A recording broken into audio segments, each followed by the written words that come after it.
नमस्कार, जनादेश express live में आपका स्वागत है। आखिर बिहार के विकास का हल किसके पास? बिहार एक ऐसा राज्य है जहां संभावनाएं काफ़ी ज़्यादा हैं, पर राजनीतिक प्रतिबद्धता के अभाव में बिहार आगे नहीं बढ़ पाया है। गौरतलब है कि आज भी कई नई राजनीतिक पार्टियां उभर कर सामने आ रही हैं और बिहार की समस्याओं का निवारण करने का दावा कर रही हैं, पर ज़मीनी हकीकत ये है कि इन्हें बिहार की मूल संकट के बारे में कोई जानकारी ही नहीं है। ना ही इनके पास राजनीतिक प्रतिबद्धता है, बल्कि इन्हें खुद के अस्तित्व को तलाशने की ज़रूरत है। बिहार के मूल संकट को समझना तो इनके बस की बात है ही नहीं। भोली भाली जनता को बेवकूफ़ बनाना और अपनी जेबें भरना बिहार की राजनीतिक पार्टियों का मकसद बन गया है। इतने सालों से बिहार में हो रहे निरंकुश शासन से एक बात तो साफ हो गई है कि बिहार की समस्या का निवारण वर्तमान में बिहार की किसी भी राजनीतिक पार्टियों के पास नहीं है, क्योंकि इन्हें पता तक नहीं है कि बिहार की ज़रूरत क्या है। उसका निवारण इनके पास हो, ऐसी उम्मीद करना भी खुद के पैरों में कुल्हाड़ी मारने जैसा है। चलिए समझने की कोशिश करते हैं कि बिहार की असल समस्या क्या है और इसका निवारण कैसे संभव होगा। किसी भी राज्य या क्षेत्र की समस्या को समझने के लिए हमें ये समझने की ज़रूरत है कि वहाँ किस चीज़ की कमी सबसे ज़्यादा है, तथा अगर हम बिहार की बात करें तो यहाँ सबसे बड़ी समस्या बेरोजगारी है और एंटरप्रेन्योरशिप के प्रति लोगों में अज्ञानता।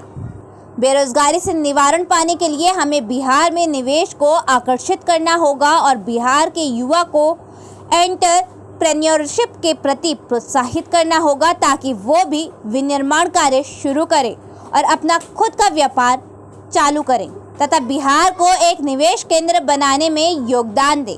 इस देश को जितना मेक इन इंडिया की ज़रूरत है, उससे कई ज़्यादा मेक इन बिहार की ज़रूरत है।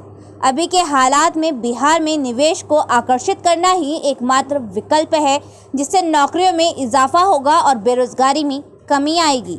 अगर बिहार सरकार पूर्ण रूप से इस बात से अवगत है तो आज तक निवेश के क्षेत्र में कोई सुधार क्यों नहीं हुआ?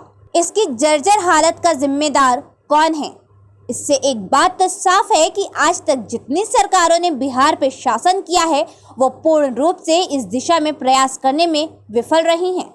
और ऐसी सभी राजनीतिक पार्टियों का निसंकोच हमें विरोध करना चाहिए। ये बिहार की जनता के लिए बहुत घातक है तथा बिहार के विकास में सबसे बड़ा रोड़ा।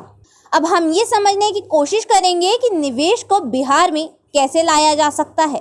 किसी भी क्षेत्र में निवेश को आकर्षित करने के लिए हमें बिजनेस वर्ल्ड की जानकारी होनी चाहिए तथा बड़ी कंपनियों में काम करने का अनुभव हो, वो भी किसी ऊंचे पद में। इसका फ़ायदा ये है कि ऐसे लोगों का नेटवर्क कॉरपोरेट जगत में बढ़िया होता है। इन्हें पता होता है कि किसी भी कंपनी के उच्च पद पर बैठे लोगों को कैसे मनाना है ताकि वो उनके राज्य में निवेश करें। अगर कुछ कमी रह गई तो उसे कैसे ठीक करना है। राजनीतिक विज्ञान में पढ़ाई कर लेने से बिहार की समस्याओं का निवारण बिल्कुल संभव नहीं है और ना ही राजनीति में अनुभव होना इसका निवारण है। अगर ऐसा होता तो बिहार को जंगल राज्य ना देखना पड़ता। ज़रूरत इस बात की है, इस बार जो भी पार्टी या निर्दलीय उम्मीदवार इस बात का भरोसा दिलाता है कि वो बिहार में निवेश लेके आएगा, तो उसके पास कॉरपोरेट कंपनियों के निवेश विभाग से जुड़े रह के काफ़ी ज़्यादा काम करने का अनुभव हो।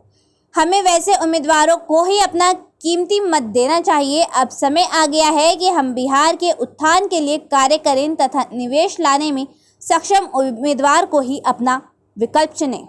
कब तक हमारे मजदूर भाई महानगरों को अपने खून से सींचते रहेंगे और अपनों के साथ घर में रहने के लिए तरसते रहेंगे?